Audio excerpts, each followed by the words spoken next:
Hyundai Sonata Limited sitting on the inside. It is a very nice experience in here, starting with the steering wheel, leather wrapped. I love the position here at the bottom I can rest my hand on. We do have the Bose sound system in here, sounds pretty good. Materials are soft touch for the most part. This is hard touch up here and this is hard touch down by my knee, but for the most part it's a very comfortable and welcoming experience. Seats are nice and comfortable with this leather as well. Climate control, got to have the traditional knobs. Thankfully, Hyundai keeps that in here for us. We also have heated steering wheel, heated and ventilated seats for the passengers up front, large touchscreen here, Android Auto, Apple CarPlay as well. I believe it's only wired in this model. We have a heads-up display as well as the digital MID behind the steering wheel. If I use the drive mode select, it'll give me a customizable experience as well as tailor the gas pedal a little bit more towards the perspective driving mode. We also have a 360 camera. If I put it in reverse, you can see I'm in between two lanes, but there's no one around me, so it's not that big of a deal. But the front facing camera is also very excellent. We don't have a traditional gear select knob, or should I say shifter. We have buttons. It's not my cup of tea. The Kia K5 has a shifter, which is the brother car to this, but overall the experience in here is very, very nice and keeps the shiny glossy black plastic to a minimum in the middle here. You don't see any other distracting materials for the most part on the inside. Large panoramic sunroof as well, and a couple charging ports. There are no USB-Cs in this car, by the way. We do have an additional wireless charger here. Now, getting on the outside of the vehicle, the Sonata is an eye catcher for sure. I mean, the side profile with this white paint color looks real good because it contrasts well with the black accents, a little bit of that Stormtrooper vibe. As we come around the front, blacked out gloss grille on this limited trim. We have that catfish look to it with the daytime running lights flowing into the window trim, kind of like an aluminum or chrome bezel that goes around. It's a very handsome looking vehicle for the most part if you can get over that catfish inspired grille. Wheels look great with the 18-inch, and then as we come around the back, we have these little, I don't know, aerodynamic pieces on the deck lid spoiler that's kind of built into the vehicle. 1.6 liter turbo reminds us on the rear as well. And unlike the Kia K5, we have real exhaust tips down there and a little diffuser as well. Oh, and if you want to open up the trunk, it's that button right there. There's no other button other than that. Plenty of space in here, as you would expect, and of course you can fold down those rear seats. Buckling up and pulling out of the parking spot, you get a better idea of that front-facing camera. Really high resolution, looks great. And I'm going to put that backup camera to make sure I don't go over that sidewalk curb and hit our fellow humans next to us. But again, that front-facing camera is just really high quality. And we're going to gently get into the gas and take you for a tour in beautiful sunny Southwest Florida. Leather wrapped steering wheel feels great. And if I want to rest this arm, I can just easily put my left hand down here and just enjoy the ride. Got a Bentley behind me. It's not pressuring me too much. Ride quality isn't going to be quite as good as that Bentley behind me, but you know what?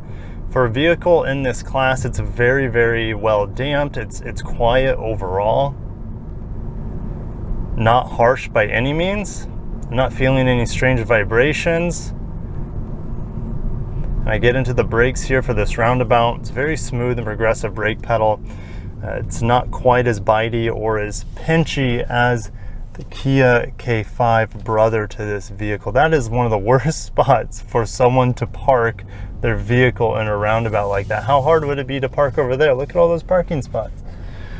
Some people are just either lazy or incapable, not quite sure. We do have the really high brightness heads-up display, and the little green steering wheel on that heads-up display lets us know that the driver, or should I say lane keep assist or lane tracing assist, is on, and it just turned to white, which means it's no longer assisting. It lost the tracking of the lines of the road.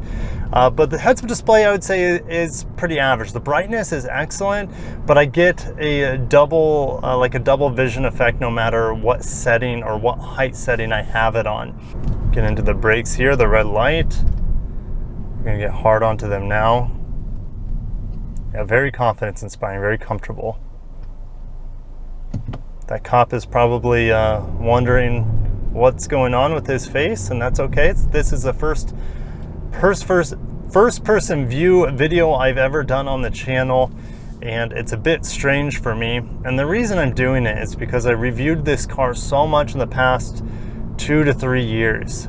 So there's nothing really new for me to go over in a full review. And in fact, I just drove the Sonata Hybrid Limited not that long ago. And man, was I impressed with that vehicle. I like the red paint color on it too, by the way.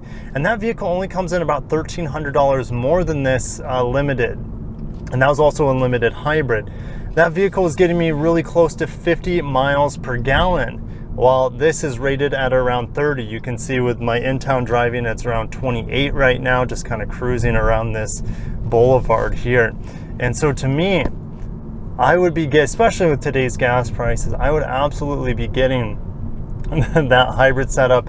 Not only does it return about 20 miles per gallon better with our crazy gas prices, it's even, okay, bikers.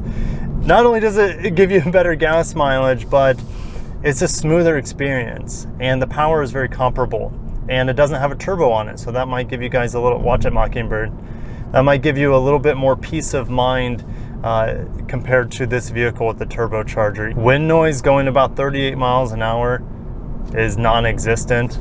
I don't hear anything going on outside the cabin. It's kind of filled with this white noise. It's very pleasant, very easy for me to talk over. Right now, as I turn on the blinker here, we have a blind spot view monitor, which shows us the camera. If I turn on the right blinker, I'll show it on that side as well. One of the cool features that I don't think very many manufacturers are doing out there. Hyundai has this feature down pat, and it's really cool. It's a nice feature. Love to have it. Yes, you still have your blind spot monitor on the edge of the mirrors as well. Also forgot to mention, this has SmartPack. And on the key fob, there are some buttons. I'm pretty sure I did it with the hybrid Sonata that I use. So I'll show you some B-roll there. It's a cool party trick, not really the most functional. I couldn't use it inside my garage because it's too tight of a space for the car to enable that feature. But I'm sure you guys could find some usage of it. To me, I'm perfectly fine without it. Handling in this car might be a little bit more relaxed compared to the Kia K5. I wouldn't say either of them are very performance minded. They're more agile than your average crossover, so that won't be an issue if you're coming from a crossover, want to get back to sedan. It still handles very well, and doesn't have that much body roll. It feels very comfortable in the turns, and as long as you're not expecting too much out of this car, realizing it's more of a mid-size comfort sedan, not a performance sedan, it's gonna brake well, accelerate well, and handle well. It's too bad we have this diesel smoke spewing ugly truck in front of us in such a beautiful environment, but love the beautiful red trees blooming this time of year. Don't remember what kind of tree that is, but it's stunning. I love seeing them so happy and vibrant this time of year. We have another one up ahead. It just contrasts so well with the greenery. It's Christmas in May here in Southwest Florida. It's beautiful, absolutely stunning. If you guys would like to see more first-person view videos like this, just let me know.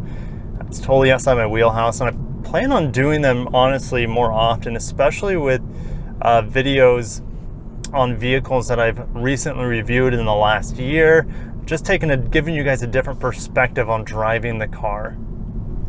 So if you would like to see more of it, definitely let me know down below. And if you're enjoying this video so far, definitely smash the like button. Oh, look at that. You don't see that every day. A Hummer. He's probably like, what is this guy doing? He has a camera on his face. Oh, there's a kid in the back of that Hummer as well. Old school H1. That's pretty neat. I'm not going to take this on the highway. Just know that you're going to be seeing mid to upper 30s on the highway. It's a very fuel efficient car. Again, I'm not going to get you close to that 50 miles per gallon that I'd prefer in the hybrid model. The experience on the highway is also pretty quiet overall. Not a lot of exterior wind noise or anything like that. Driven this car a ton on the highway as well. Its brother, the Kia K5, they're so similar on that highway drive as well as a city drive. Just I prefer the brakes in this model, and actually I prefer the looks on this model over the Kia K5, largely because the Kia K5 is just a little too flashy for me. Don't know how well that styling is going to hold up, and I feel like this catfish style was polarizing when it came out, and I actually am somewhat fond of it now. There are some design elements of, especially with the whiskers flowing into the window trim, it's just really unique and cool, and I think it's an overall better design from nearly every single angle versus the fake exhaust tip Kia K5. But I think I'm going to go ahead and sum up the video. If you guys have any questions or comments about this vehicle, let me know down below. I'm going to sign out from the 2022 Sonata, and we should be getting a refresh in 2023. So if you like this sort of styling and features this vehicle gives you, snap up a 2022 model, especially the hybrid if you can get it. That's my choice. But yeah, I'm interested in the 23 refresh. But I'm going to end it there. Thank you so much for watching. Subscribe for more Hyundai and Genesis news and reviews, as well as Kia thrown in there, as well as all Japanese and Korean automotive news and reviews. A little bit of Volvo and Polestar maybe thrown in at times. But anyways, I got to cut myself off. Signing out from sunny Southwest Florida in the 2022 Hyundai Sonata Limited. Have a wonderful day. Take care of yourselves, and as always, peace out.